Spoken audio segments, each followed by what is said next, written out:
Merhabalar kıymetli izleyicilerim ve takipçilerim. Binnur'un Mutfağı kanalıma ve mutfağıma hoş geldiniz. Bugün sizlere 3 adet hazır yufkadan yaptığım muhteşem sosu ile çok lezzetli peynirli börek tarifim var. Tarifime başlamadan önce kimin nereden izlediğini bana yorumlardan yazarsanız değerli takipçilerimin nereden izlediğini öğrenmiş olurum.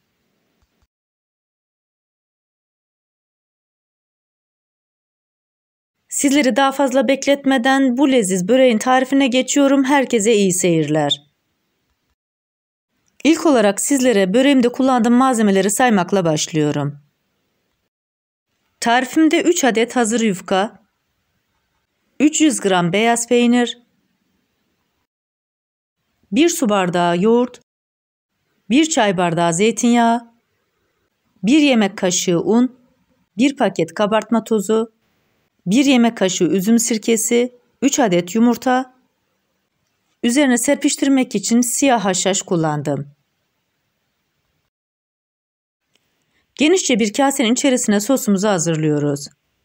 Kabartma tozunu kasenin içerisine boşaltıyorum. 1 yemek kaşığı sirkeyi de koyduktan sonra kabartma tozunun aktifleşmesi için karıştırıyorum.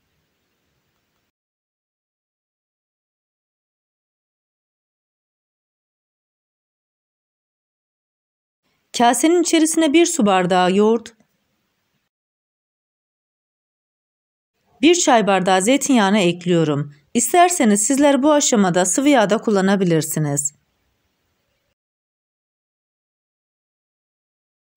3 adet yumurta, 1 yemek kaşığı unu da ekledikten sonra çırpıcı yardımıyla güzelce karıştırıyorum. Bu aşamada dikkat etmeniz gereken konu sosunuzun tamamen pürüzsüz oluncaya kadar karıştırmanız. Bu arada tarifimi buraya kadar izleyip beğendiyseniz ve hala kanalıma abone değilseniz abone olup beğeni ve yorumlarınızla beni desteklerseniz çok sevinirim. Beğeni ve yorumlarınız benim için gerçekten çok değerli. Tarifimde 300 gram beyaz peynir kullandım. Çatal yardımıyla beyaz peyniri biraz eziyorum.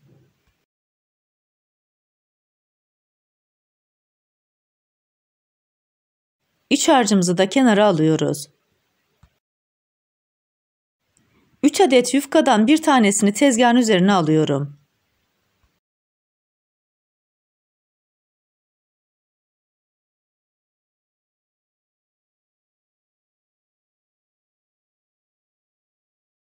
Tezgahın üzerine açmış olduğum yufkanın üzerine hazırladığım sostan gezdiriyorum.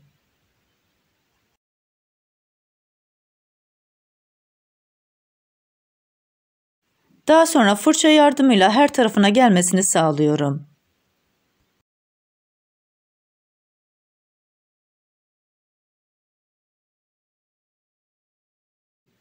Güzelce sosladıktan sonra yufkayı ikiye katlıyorum.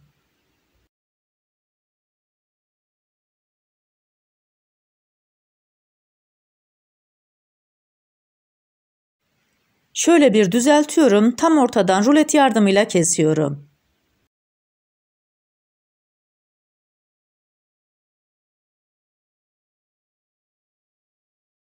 Kesmiş olduğum bölümleri de tekrar ikiye kesiyorum. Yani kısacası yufkaya üçgen şeklini veriyoruz.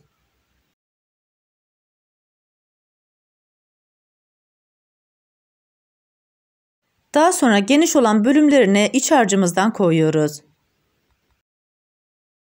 Ben bu böreği peynirli yaptım. Sizler istediğiniz iç harcını kullanabilirsiniz. Patatesli ve kıymalı da gerçekten çok lezzetli oluyor.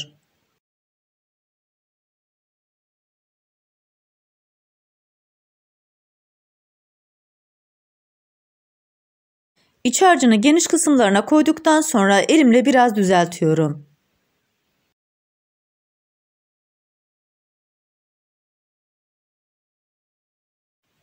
Üçgenin iç kısmına yarım kaşık olacak şekilde sosumuzdan koyuyoruz.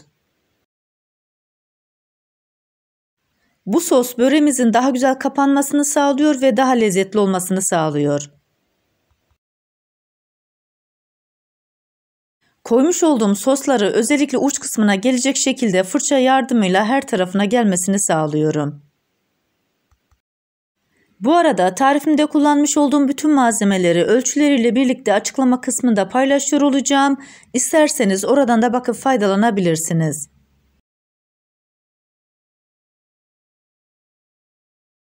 Sosu yaydıktan sonra kalem böreği olacak şekilde yufkaları sarıyorum. Kalın kısımdan başlayarak iki ucunu içeriye katlıyorum ve rulo şeklinde sarıyorum.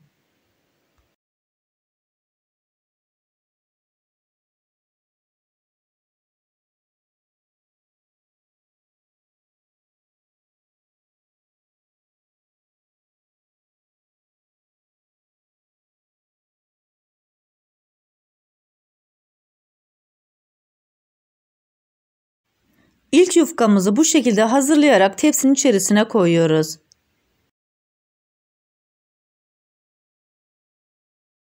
Kalan iki yufkamızı da aynı şekilde hazırlıyoruz.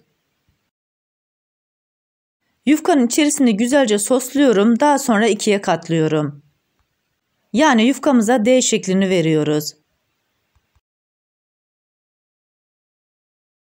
Daha sonra ortadan başlayarak kesiyorum, kalan kısımlarına da üçgen şeklini veriyorum.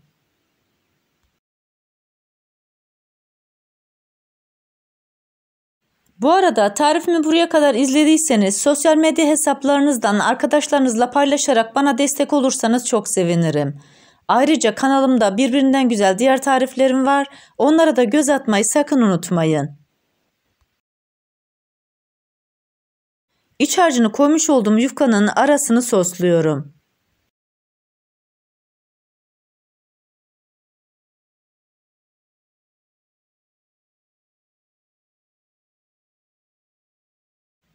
Fırça yardımıyla her tarafına sosun gelmesini sağlıyorum.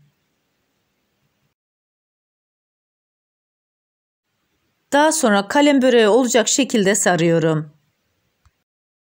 Bu aşamada böreklerinizi çok fazla sıkıştırmayın. Pişme esnasında böreğiniz patlayıp peynirleriniz taşabilir.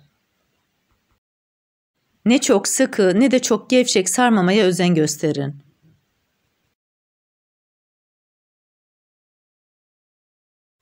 Üç yufkayı da bu şekilde sararak hazırladım. Kalan sosumuzu genişçe bir kasenin içerisine koyuyoruz. Sarmış olduğum yufkaları bu sosa bulayacağım.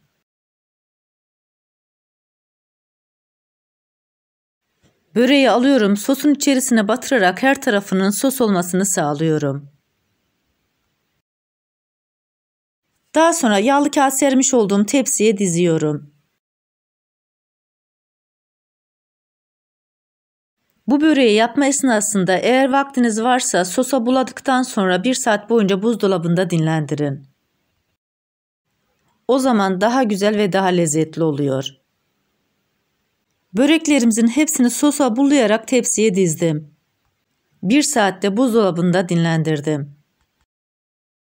Üzerine mavi haşhaş gezdiriyorum. Bu arada fırınımızda 180 derece alt üst ayarı açtık. Böreğimizi sıcak fırına koyacağız.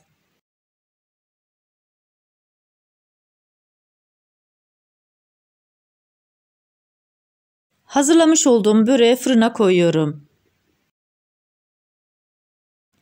30 dakika boyunca 180 derecelik fırınımızda pişecek. Böreklerimiz çok güzel bir şekilde kızardı ve mis gibi oldular. Fırından çıkar çıkmaz ilk sıcağının çıkmasını bekliyorum. Daha sonra servis tabağına alıyorum. Tarifimdeki tüm püf noktaları detaylı bir şekilde sizlere anlatmaya çalıştım. Ancak yine de aklınıza takılan bir kısım olursa bana yorumlardan yazabilirsiniz. Oradan da elimden geldiğince sizlere dönmeye çalışırım. Kullanmış olduğumuz sosla gerçekten bu börekler çok lezzetli oldu. 3 adet yufkadan koca tepsi börek yaptık. Bu tarifimi yapıp deneyecek olan herkese şimdiden afiyet olsun. Bir tarifimizin daha sonuna geldik. Videomu izlediğiniz için teşekkür ederim. Bana destek olmak için tarifimi beğendiyseniz beğenmeyi, abone değilseniz abone olmayı, Yeni tariflerimi izlemek için bildirim zilini açmayı, tariflerimi sevdiklerinizle paylaşmayı unutmayın. Her şeyin gönlünüzce olması dileğiyle, hoşça kalın, afiyetle kalın, Allah'a emanet olun.